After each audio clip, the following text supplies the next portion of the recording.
todos, tudo bem? Eu sou o professor Matheus Ferreira, professor de Geografia aqui do Cursinho Paralelos, e hoje nós vamos dar continuidade à nossa aula, né, a respeito de urbanização. Nós falamos sobre população brasileira, falamos sobre questões de demografia, movimentos migratórios, e nós vamos ver hoje eh, continuar, né, a parte de movimentos migratórios e ver problemas em relação à urbanização, ver como é que essa urbanização começou a nível mundial, né? E a partir daí vai ser bem interessante porque nós vamos tratar de todos esses assuntos e alguns outros. Para contextualizar a questão da migração interna no Brasil, além do documentário que a gente viu, né? Inclusive, se você não chegou a ver, eu recomendo que você entre no Google Sala de Aula e volte um pouquinho na nossa aula, se não me engano, é o dia 2, tá? Porque a partir daí vai ser muito mais fácil você entender como que ocorreu essas migrações internas no Brasil. É um documentário chamado Migrações. E também tem um outro documentário curto sobre as migrações internas no Brasil, né? Então, a partir daí, nós vamos ter como primeiro caso, né, a situação onde o Nordeste, é, várias pequenas regiões do Nordeste, estados, enfim, eles migraram para São Paulo, no Sudeste como um todo, mas principalmente São Paulo, na região do ABC Paulista, tá? Porque influenciada pelo governo da época, do JK, ele esse estado acabou tendo uma forte influência de industrialização, né? E a parte que a região que mais se industrializou foi a parte do ABC Paulista. Então a partir daí nós tivemos várias causas, né, para acontecer essa imigração de trabalhadores para essa região. Nós tivemos as situações de seca, condições de vida, né? A gente tinha casos de coronelismo no Nordeste, e essas situações acabaram agravando tudo isso, né? Então, a partir daí nós tivemos também depois, né? Inclusive acontece muito hoje a situação onde depois de um tempo o nordestino que estava trabalhando em São Paulo, ele voltou pro Nordeste, né? Ou seja, a gente pensa o seguinte, que o Nordeste ele começou a se desenvolver, isso é uma coisa muito mais recente, tá? O Nordeste começou a desenvolver na década de 2000, 2010, vamos pensar assim, até 2020, no sentido industrial, mas principalmente questões de turismo, né? Nós tivemos, por exemplo, casos, vamos supor, existe uma camareira do Nordeste que trabalha em São Paulo. Ela veio para cá e conseguiu emprego como camareira. Lá, e aí abre um resort em Porto Seguro. Ela sente saudades, tem toda a questão de familiares, questões de condições de vida, custos de vida também, onde ela vai voltar a trabalhar na mesma área, ganhar a mesma coisa, só que ela vai estar perto da família dela, vai estar na sua, pensar assim, na sua matriz, né?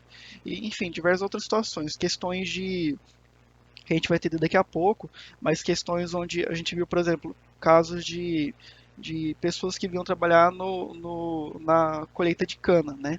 Nós vamos entender como que essa colheita de cana ela vai influenciar na volta também do nordestino para o Nordeste, para a região dele, né? E também, seguindo aqui, o nosso segundo fluxo migratório, vamos pensar assim, nós tivemos do Nordeste para o Goiás, para Brasília, né? É, justamente por conta da construção de Brasília, também no governo JK, e a partir daí nós tivemos um desenvolvimento muito grande na região de Brasília, que, vamos pensar assim, muita gente fala que ficou muito rica lá, né? Só que em compensação, vamos pensar assim, que foi uma ilha da economia, né? Porque na região ali em volta de Brasília nós tivemos muita pobreza, né? Infelizmente teve as oportunidades para algumas pessoas, no entanto outras ficaram sem. E aí hoje em dia é uma das maiores favelas, né, que se tem no Brasil, no sentido de você ter características históricas daquela época, né? E aí agora o terceiro movimento nós tivemos também do Nordeste para a região Norte, né? Nós tivemos no Pará uma muito importante que se chama, não sei se vocês já ouviram falar da Serra Pelada, né? A Serra Pelada foi o famoso formigueiro humano, né? Onde tinha os garimpos lá, e o garimpo da Serra Pelada ele acabou também deixando muita gente rica, mas acontecia muitas situações de é, questões de DST, de pessoas que eram roubadas, enfim, foi aquela coisa, né? As pessoas iam com a cara e com a coragem devido às condições de vida das condições de vida atuais delas. No entanto, elas acabavam, é, infelizmente, passando por diversas outras situações que não esperavam, né? E a questão da ser apelada também, ela, vamos pensar assim, ela ajudou muito no sentido de entender como que aconteceu os movimentos migratórios, né? Porque também, fora o Pará, nós tivemos do Nordeste para a questão de Manaus, né? Focando aqui mais em Manaus, nós tivemos a situação onde os movimentos migratórios auxiliaram na questão da Zona Franca de Manaus. Mas você pensa assim, mas o nordestino ele não faz um trabalho mais braçal nessa época? Não faria um trabalho mais braçal? Mas não. Quando a gente fala em Polo Industrial de Manaus, a Zona Franca, né, nós sabemos que ela primeiramente tinha o foco em indústrias automobilísticas, indústrias automotivas, né? Então, era aquela situação muito relacionada ao Fordismo, né? Vocês provavelmente já estudaram em história também, essa questão de Fordismo, Taylorismo, Toyotismo, enfim. E no Fordismo a gente tem a questão das linhas de produção, né? Onde eram trabalhos muito simples e em uma, vamos pensar assim, numa esteira, né? Em larga escala. Ou seja, a pessoa contratada, ela tinha a função necessariamente de uma função bem simples, né? Às vezes apertar alguma coisa, montar apenas uma peça durante todo o expediente, né? E inclusive eu recomendo um filme para vocês que vocês provavelmente já assistiram também, que chama Tempos Modernos, né? Do Charles Chaplin e mostra muito bem, mesmo um filme muito antigo, mostra muito bem como que se trata o Fordismo, né?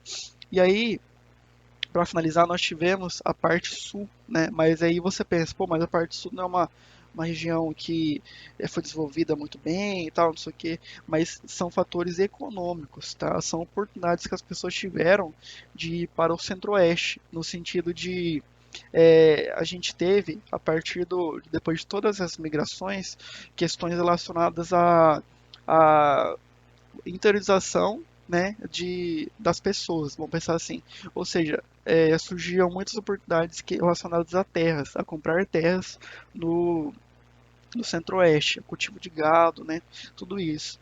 E aí as pessoas do sul, elas acabavam indo para o centro-oeste e comprando terras, cultivando, plantando, criando animais, né? Tudo isso para questões econômicas, para eles ganharem dinheiro, né? Inclusive, a gente tem muita influência do pessoal do sul, né? A gente tem músicas muito influentes aqui no Mato Grosso do Sul, né, que tudo isso numa matriz sulista, vamos pensar assim. Nós temos alguns hábitos, né, apesar do tereré, a gente toma o tereré frio, tem o chimarrão. Muita gente toma um chimarrão que é uma influência sulista, né?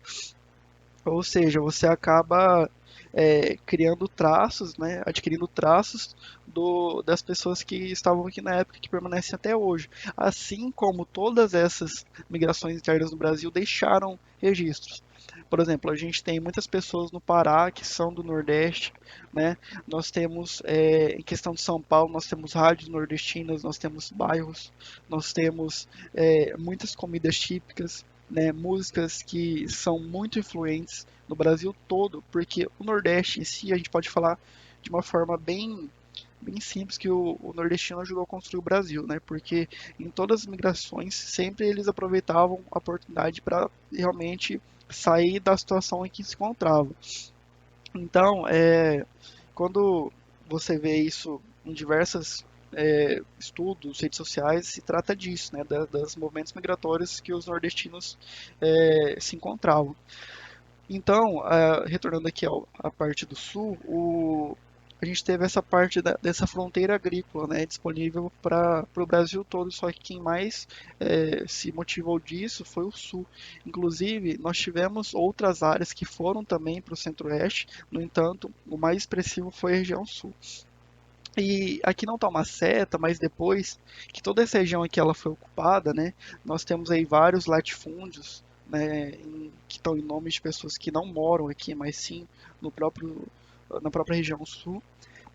Depois que toda essa região aqui já estava com um preço mais elevado, né, já estava mais ocupada, nós tivemos a nova fronteira agrícola, né, onde as pessoas elas procuravam, deixaram de procurar o Centro-Oeste, começaram a procurar lá o Nordeste, né? Nós tivemos o Piauí, nós tivemos Maranhão também, Pernambuco, Ceará, enfim, a Bahia. Nós tivemos vários estados da região Nordeste onde ocorria é, essa busca por terras, justamente para o cultivo também. Mas você pensa, mas o clima do Nordeste, questões de seca, né, elas não são muito presentes? São também.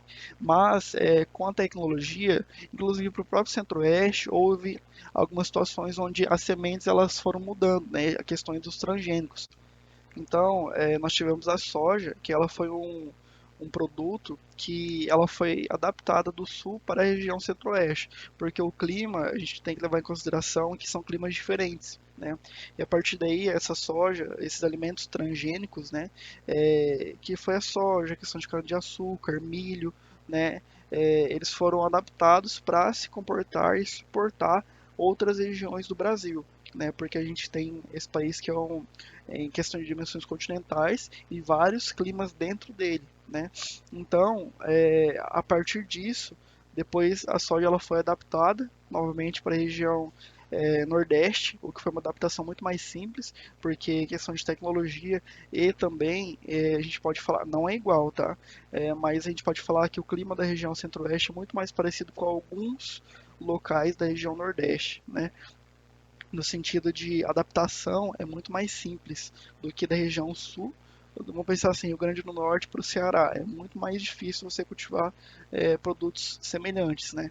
Então, nós tivemos essa adaptação e a evolução da tecnologia para permitir esse cultivo, tá? Então, pessoal, qual que é a ideia? Esse vídeo ele vai ser dividido em duas partes, tá?